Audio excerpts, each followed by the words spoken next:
Vamos a conversar con el congresista Ricardo Burga, que ya se encuentra con ustedes y con nosotros para hacerle algunas preguntas en relación sobre todo al tema de la AFP. Congresista Burga, ¿cómo está? Muy buenos días. ¿Qué tal? Muy buenos días. Muchas gracias por la llamada. En principio, antes de entrar al tema de la AFP, pidiéndole a producción a ver si bajamos un puntito porque está un poquito saturado el volumen, preguntarle si tiene alguna impresión, y de hecho que la tiene, sobre, yo sé que están reuniendo ahora virtualmente y todo lo demás, pero sobre estos 7 infectados, colegas suyos, por el coronavirus. Bueno, lamentablemente es una realidad que no se puede ocultar. Mi solidaridad ante todo con ellos y rogarle al poderoso que se recuperen él y su familia lo más rápidamente posible. Pero nosotros éramos conscientes de que esto podía suceder en cualquier momento, pero también teníamos que asumir nuestra responsabilidad como parlamentarios en tener que reunirlos, lamentablemente, porque así lo manda el reglamento del Congreso. Si no, no hubiéramos podido dar primero las facultades al Congreso, al Poder Ejecutivo, para que pueda realizar todos los decretos de urgencia que hoy día está emitiendo. Tampoco hubiéramos podido aprobar el tema de la modificación del reglamento para podernos reunir virtualmente y hacer válidas los acuerdos. Y además no hubiéramos podido tampoco sacar el tema del FP, que creo que es tan necesario para toda la población peruana el día de hoy. Muy bien, antes de irnos del tema, ¿a ustedes le hicieron la prueba? ¿Qué tipo de prueba? ¿La molecular, la rápida? Bueno, en mi caso yo me he hecho las dos pruebas, la rápida y la molecular. ¿Y cómo le salieron? Yo gracias a las dos me han salido negativas, ¿no? Qué bueno, sin problemas. Bueno, este tema del 25% que podría retirar la gente de su fondo de pensiones todavía está en stand-by, entiendo, porque el presidente se está tomando su tiempo para el tema de la promulgación. Así es. Bueno, él ha adelantado que la va a observar. Yo creo que está esperando el día 14 para observarla. Recuerde que el Ejecutivo tiene 15 días para observarla, devolverla o presentar algunas modificaciones, alguna propuesta de modificación que en todo caso se tendrá que volver a revisar dentro del Congreso de la República. Estamos a la espera de eso, básicamente. El presidente o el gobierno, en todo caso, ha entrado en comunicación con el presidente del Congreso o con ustedes sobre conversar sobre este asunto de la ley y su promulgación. Tengo entendido extraoficialmente de que en la reunión creo que hubo en Palacio de Gobierno con el presidente del Congreso se tocó muy tangencialmente el tema, ¿no? Y creo que se deslizó de que se iba a ser observada la ley. ¿Usted es de los que piensa que la ley debe mantenerse y debe de una vez promulgarse?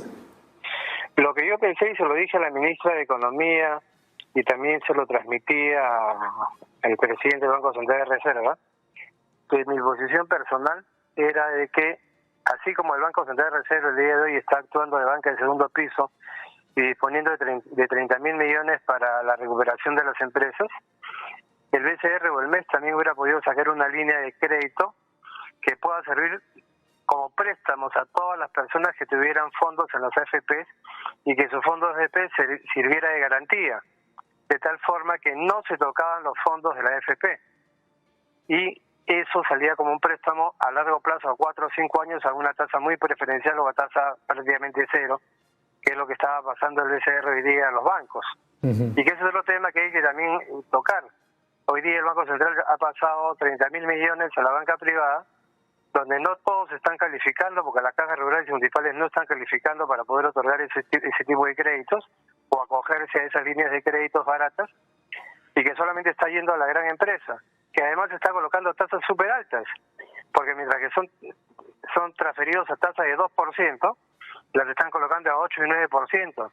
Y fue mi preocupación, y se lo transmití también al presidente del Banco Central de Reserva el día que fue al Congreso, que mi preocupación iba a ser la tasa final de transferencia al usuario final. Y hoy día esa preocupación se está volviendo una triste realidad, porque me comentan que muchos empresarios les están solicitando tasas, les están otorgando tasas muy altas con respecto a la tasa de transferencia del Banco Central a la banca privada. Y eso hay que revisarlo rápidamente.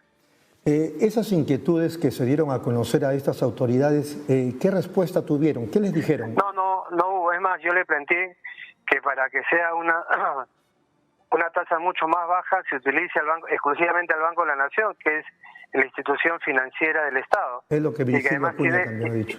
Y que además tiene la red de agencias más grandes a nivel nacional. Tiene más de 700 agencias. Claro, ¿y qué responden?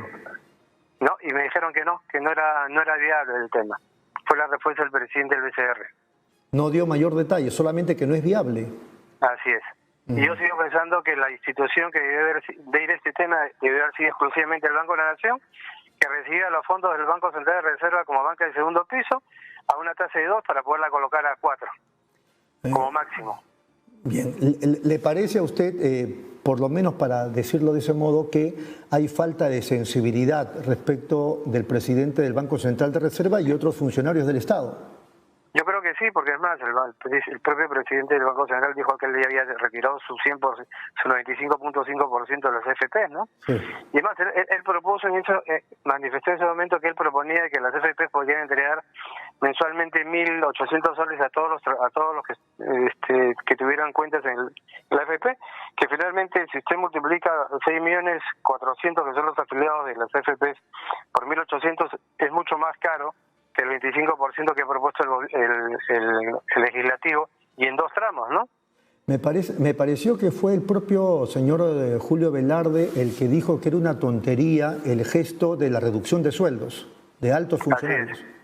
Claro, es que él es el que gana más en este país, pues él está en 43.000 soles, si no me equivoco, por 17 sueldos, si es que no me equivoco.